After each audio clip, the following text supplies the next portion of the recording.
Nous sommes en 1947 et l'ambiance d'après-guerre est plutôt joyeuse et optimiste.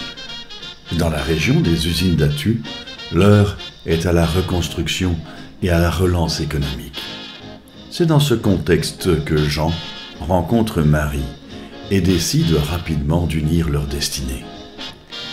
Jean Jadot épouse donc Marie-Thérèse Saint-Marc le 6 septembre 1947 dans l'église de Chenois.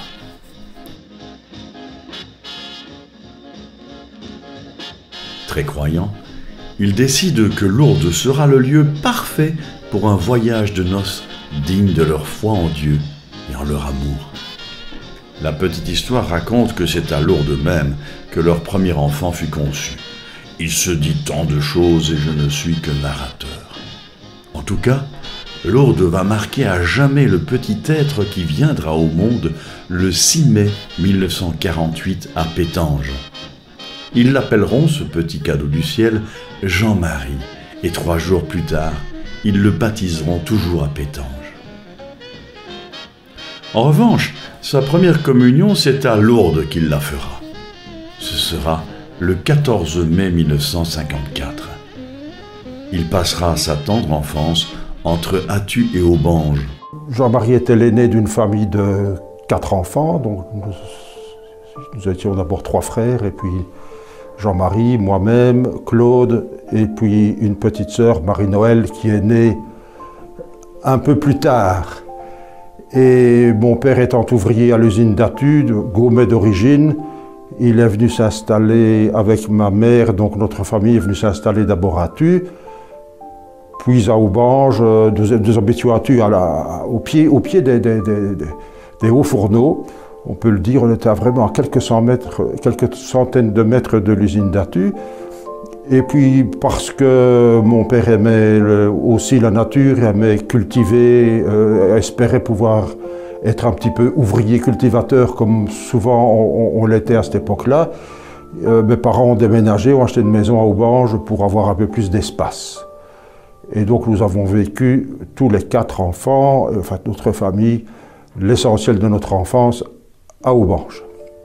Jean-Marie a donc été à l'école primaire d'Aubange, l'école communale, la communale, c'était tous les Aubangeois allaient à la communale parce qu'il n'y en avait pas d'autres, et peut-être que ça nous a sans doute beaucoup marqué parce que c'était une école où tous les enfants du village se rassemblaient. Les chrétiens, c'était la majorité à l'époque, mais les non-chrétiens aussi. Et donc on a dû naturellement pas faire un effort, mais naturellement on était tous ensemble et c'était bien comme ça. Tous les garçons de notre âge, ou presque tous, on était enfants de chœur, on était guidés aussi par le vicaire du village, l'abbé Grévis, pour lequel tous les jeunes de ma génération ont un souvenir ému, et il était quelqu'un d'extrêmement dévoué, d'extrêmement précis, enfin il nous a beaucoup apporté. Donc on a fait cela, on a fréquenté aussi le Patro qui était animé par ce même abbé Grévis, avec des dirigeants assez exceptionnels, des jeunes gens qui à l'époque consacraient vraiment beaucoup de temps pour que le dimanche à midi, les gamins d'Aubange se réunissent, jouent ensemble, prient aussi ensemble, parce qu'avec l'abbé Grévis, cet aspect-là était important, mais il mettait les choses à leur place. Et c'était bien comme cela. Je me souviens qu'il fallait commencer par aller au Vêpres à 2 heures avant de commencer le Patro. On n'imagine quand même plus ça aujourd'hui. Et à 6 heures du soir, quand on avait fini, il fallait aller accompli à l'église. Donc on retournait à l'église. Et puis après cela, on chantait pendant 10 minutes, tous ensemble, dans l'église d'Aubange. Et puis on rentrait seulement chez soi. Aux funérailles de Jean-Marie, j'ai cru devoir dire que il avait aimé célébrer la messe, tout gamin, rassembler les copains et les copines du quartier de la rue de la Gendarmerie et dire on va dire la messe. Enfant déjà, il lui arrivait de nous convier avec quelques copains et copines de jeu à nous rassembler à l'arrière de notre maison pour jouer à dire la messe. Le célébrant ne pouvait être que lui. Il aimait revêtir des habits sacerdotaux dorés et colorés, comme pour mieux briller au soleil de Dieu. pour rassembler, pour chanter et, comme disent les adultes, rendre grâce. Ça paraît un peu surprenant, mais je crois que ça se faisait dans beaucoup de familles, dans beaucoup de milieux. Être prêtre, c'était un métier référent à l'époque, effectivement. Et je crois qu'il aimait ça, mais je crois qu'il aimait surtout célébrer. S'habiller, c'est un peu théâtral. Parce que j'ai évoqué donc le fait qu'il nous rassemblait pour célébrer la messe occasionnellement derrière la maison lorsqu'il faisait beau. Mais j'ai le souvenir aussi précis que plusieurs fois on a fait du théâtre à la maison. Donc il invitait les copains, les copines. Mon père a été assez marqué par son expérience à l'usine. Il était le fils d'un artisan. Il est devenu ouvrier parce qu'il faut bien travailler. Ce n'était pas son milieu naturel, si j'ose dire. Mais il a fait ce qu'il a pu pour être dans ce milieu difficile, parfois hostile même. Mais il s'est toujours dit qu'il fallait, comment dirais-je, qu'il faut respecter les autres, point à la ligne, que le combat est inutile, que les insultes, que tout ça, ça n'apporte pas grand-chose. Et ça, je crois qu'il nous l'a transmis. Notre père, je pense, l'a beaucoup marqué. Pas avec des discours, mais avec quelques petites phrases, parfois disant « on fait ça » ou « on fait pas ça ». Jean-Marie ira au petit séminaire de Bastogne de 1960 à 1966. Une période pendant laquelle sa vocation va se consolider. Et en 1963, Monseigneur Musti lui imposera les mains le jour de sa confirmation.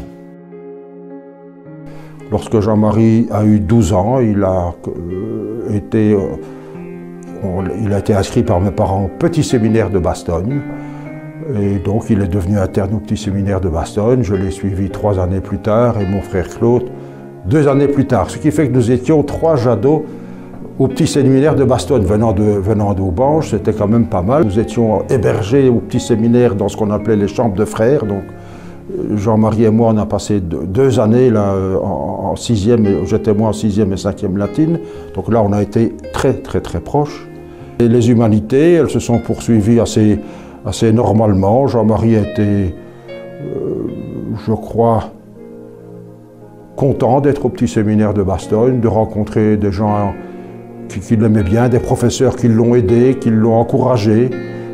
Je pourrais citer des noms, mais enfin ça ne dit pas grand-chose à nos téléspectateurs, mais il y avait l'abbé Beaupin, je sais bien, qui était un professeur de philosophie au petit séminaire, donc là, en formation des prêtres, qui a déjà été avec Jean-Marie pendant les humanités. Ils avaient des petites réunions de formation, de lecture, de discussion, etc. En 1966, Jean-Marie rentre cette fois au grand séminaire, celui de Namur. Il y fera ses 2 années de philosophie qui seront suivies des 4 années de théologie. C'est pendant cette période qu'il fera son service militaire à Gand. Pendant ses études au grand séminaire, il retrouvera un certain Paul Hansen au destin croisé, comme il nous l'évoque. Le premier souvenir avec Jean-Marie Jadot, ce sont nos papas qui l'ont eu.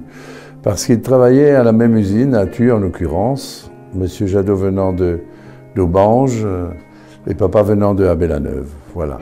Et au fond, c'est un contact qu'ils ont eu sans savoir qu'on allait prendre la même destinée, qu'on allait avoir le même chemin.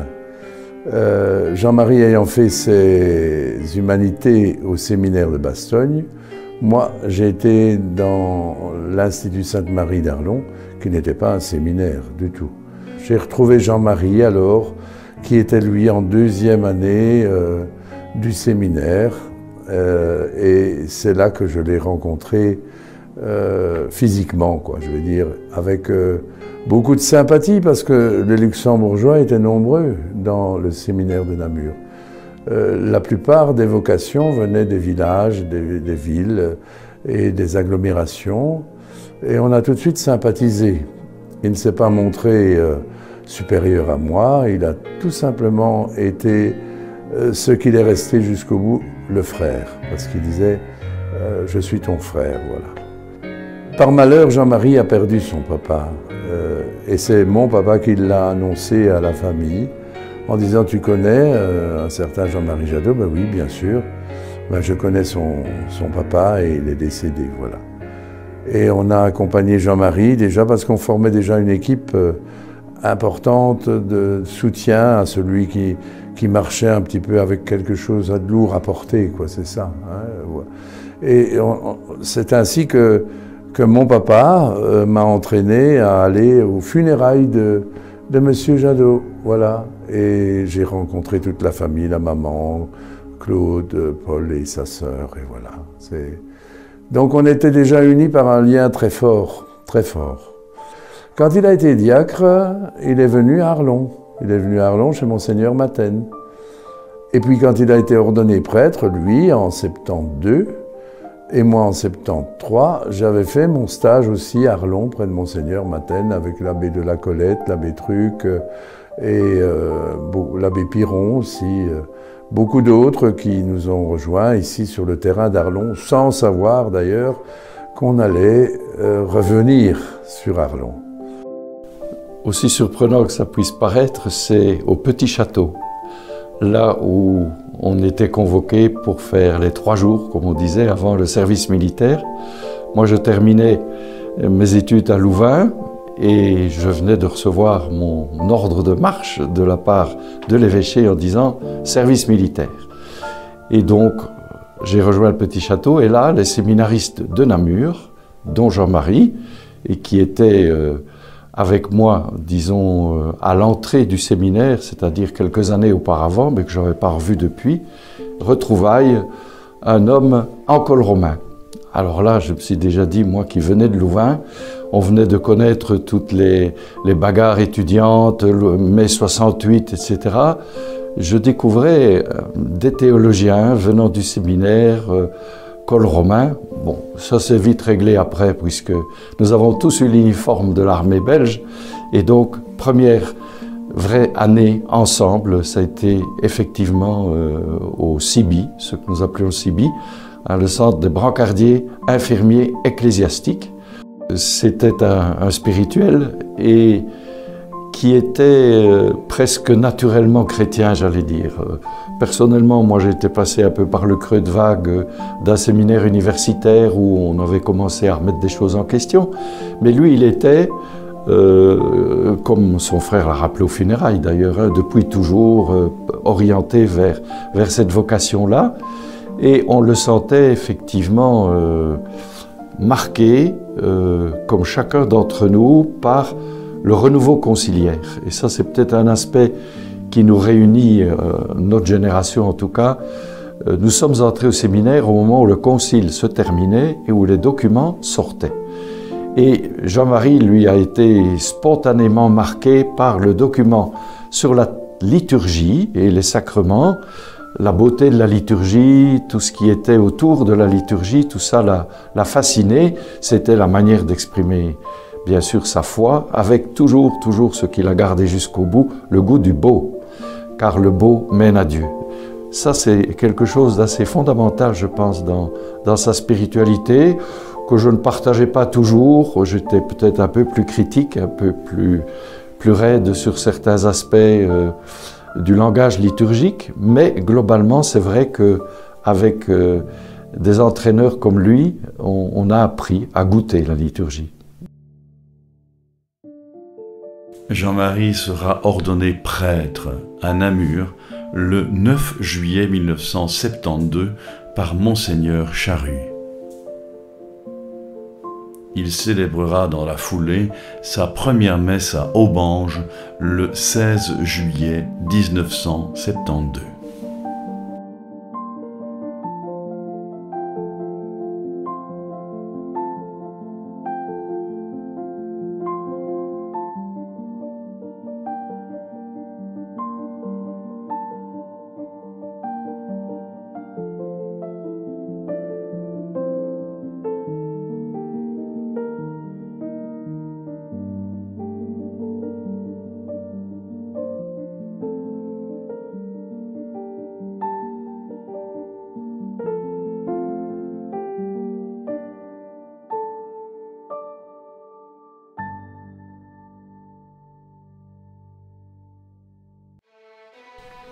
Dans les prochains chapitres de cet hommage à Jean-Marie Jadot, nous parcourrons sa vie de prêtre grâce au témoignage de tant de personnalités qui nous raconteront combien Jean-Marie fut un homme aux multiples facettes.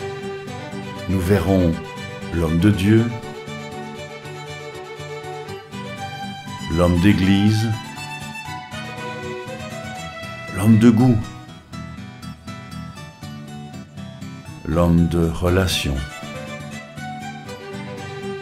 l'homme de dialogue, l'homme public, l'homme de projet.